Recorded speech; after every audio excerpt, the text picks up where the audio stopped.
isang napakalaking laban ang naghihintay sa ating Gilas Bigman na si AJ Edu.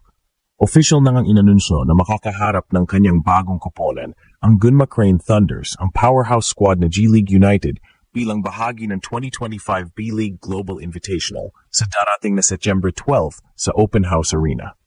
Para kay Edu, hindi lang ito simpleng preseason game.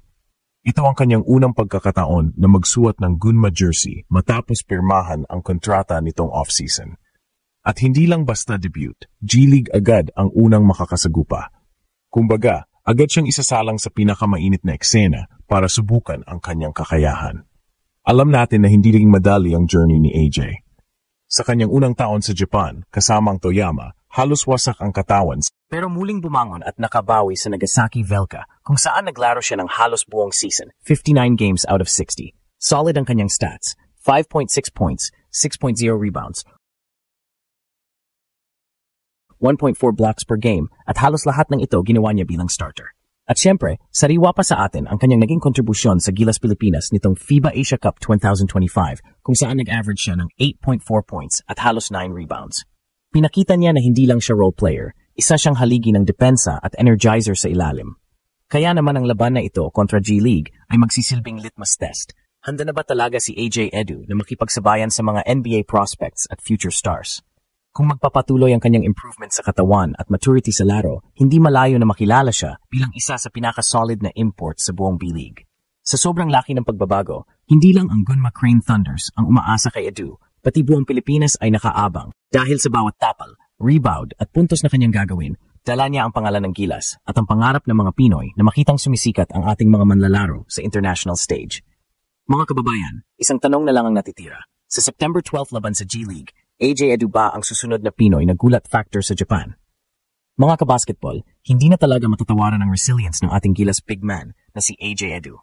Matapos ang sunod-sunod na injuries na muntikan na magpatigil sa kanyang career, ngayon ay nakatayo siyang muli sa harap ng mas malaking hamon, ang kanyang unang laban sa Gunma Crane Thunders kontra G-League United sa darating na September 12 bilang highlight ng 2025 B-League Global Invitational. Kung babalikan natin, halos lahat ng balakid ay dinaanan na ni AJ. Sa kanyang unang season sa Japan, kasama ang Toyama, sunod-sunod ang injuries na tila ba sinusubok kung hanggang saan ang kanyang tibay. Pero imbes na sumuko, ginamit niya ito bilang motivation. Ang resulta? Sa kanyang sumunod na stint sa Nagasaki Velka, naglaro siya ng halos buong season, 59 out of 60 games. Hindi lang siya basta gumaling. Nag-average siya ng 5.6 points, 6 rebounds, 1.4 blocks, at nagsimula sa 51 games. Pero higit pa riyan ang naging impact ni Edu. Hindi man flashy scorer, ramdam ang kanyang presensya sa depensa at rebounding. At yun mismo ang nagdala sa kanya pabalik sa spotlight, hindi lang sa Japan, kundi pati sa international scene.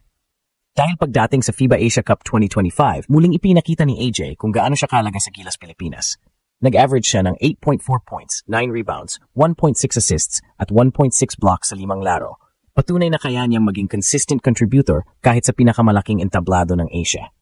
Kaya naman napakalaking bagay ng kanyang debut sa Gunma Crane Thunders. Hindi ito simpleng preseason tune-up. Ang makakalaban nila ay G-League United, isang team na binubuo ng mga future NBA stars at top-tier prospects na gustong patunayan ang kanilang sarili. Para kay AJ, ito ang pagkakataon na ipakita na kaya niyang sumabay, hindi lang sa Japan level, kundi sa tunay na NBA pipeline. Bukod sa kanyang depensa, malaking improvement din ang kanyang confidence at maturity sa laro. Ayon sa mga insiders, mas vocal na raw ngayon si AJ, mas alam kung saan siya epektibo at hindi na nagdadawang isip na ipakita ang kanyang versatility. Para bang dahan-dahan siyang nagiging complete package, depensa, rebounds, tapal, hustle, at dagdag na scoring kung kinakailangan. Mga kababayan, ito na ang klase ng laban na dapat nating abangan. Dahil kung makaapag-deliver si AJ Edu laban sa G-League United, hindi lang Gunma ang makikinabang, pati Gilas Pilipinas ay magkakaroon ng mas matatag na haligi sa ilalim. At sa darating na September 12, isang tanong lang ang gustong malaman ng lahat. Handa na ba si AJ Edu na sumabay sa mga future NBA stars at sabay nagulatin ang buong mundo? Kung sa unang tingin ay parang simpleng exhibition game lang ang B-League Global Invitational, iba ang kwento kapag tiningnan mo ng malapitan. Para kay AJ Edu, ito ay hindi lang debut game sa kanyang bagong kuponan na Gunma Crane Thunders, kundi isang pagkakataon para ipakita na kaya niyang makipagsabayan sa pinakamahusay na batang manlalaro ng mundo. Ang kalaban nila, G-League United, ay hindi basta-basta. Kilala ang programang ito bilang direct pipeline papuntang NBA. Ilan sa mga nakalaban ng Gilas Youth at Asian Standout sa mga nakaraang taon ay dumaan dito bago tuluyang makapasok sa NBA Draft. Sa madaling salita, kung gusto mong sukatin kung pang NBA ka na ba, ito ang tamang ensayo. Para kay AJ Edu, malaking challenge ito. Ang mga kalaban niya ay pawang athletic big men na may kombinasyon ng bilis, lakas at shooting touch. Subukan lang nating isipin, mga 6'9 hanggang 7-footer na halos kasing edad niya, pero NBA scouts ang nakabantay. Kaya ang magiging laban ni AJ ay hindi lang para sa Gunma o Gilas, kundi para rin sa kanyang pangalan at reputasyon bilang isa sa mga pinaka-promising big man ng Pilipinas. Kung tutuusin, hindi naman bago kay AJ ang ganitong klase ng pressure. Sa FIBA Asia Cup, madalas siyang itinatapat sa mga malalaking sentro ng Australia, New Zealand at iba pang West Asian teams. Doon nasubok ang kanyang depensa, tapang at basketball IQ. Pero ang G-League United ay ibang klase. Hindi sila kasing organized ng national teams, pero puno sila ng explosiveness at talent na gustong patunayan na sila ang next NBA draft picks. Ano ang magiging edge ni AJ dito? Una, experience at maturity. Sa edad na 25, mas maraming pinagdaanan si AJ kumpara sa mga 18-20-year-old prospects ng G-League. Dumaan na siya sa injuries, bumangon at nakapaglaro sa international stage. Alam niya kung paano manatiling composed sa harap ng pressure. Ikalawa, defensive versatility. Hindi lang siya rim protector, kaya niya mag-switch sa perimeter, i-challenge ang mga guards at magbigay ng hustle plays na hindi makikita sa stats sheet. Ito ang klase ng skill set na paborito ng mga coaches sa Japan at sa FIBA level. Ikatlo, physical condition. Sa kanyang stint sa Nagasaki Velka, pinatunayan niyang kaya niyang tumagal sa buong season. 59 out of 60 games, halos walang absent.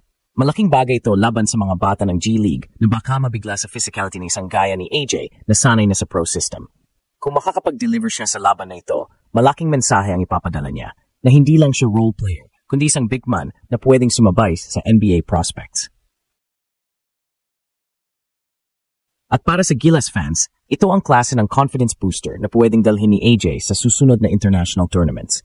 Kaya nga, mga kababayan, hindi lang ito preseason. Ito ay pagsubok kung pang-elite na ba talaga ang Gilas big man na si AJ Edu. Kung tutuusin, win or lose, malaki na agad ang significance ng laban na ito para kay AJ Edu.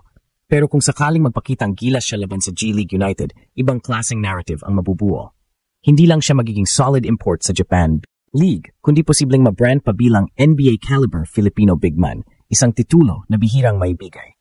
Para sa kanyang bagong team na Gunma Crane Thunders, magandang pagkakataon ito para ipakita na may gems silang nahuli ngayong off-season. Isipin na lang, isang Gilas player na kayang mag-stabilize ng depensa at magbigay ng enerhiya laban sa mga batang gustong magpa-impress sa NBA scouts. Para naman sa Gilas fans, malaking boost ito. Kung maganda ang performance ni AJ, dadalhin niya ang kumpiyansa at momentum papunta sa international stage.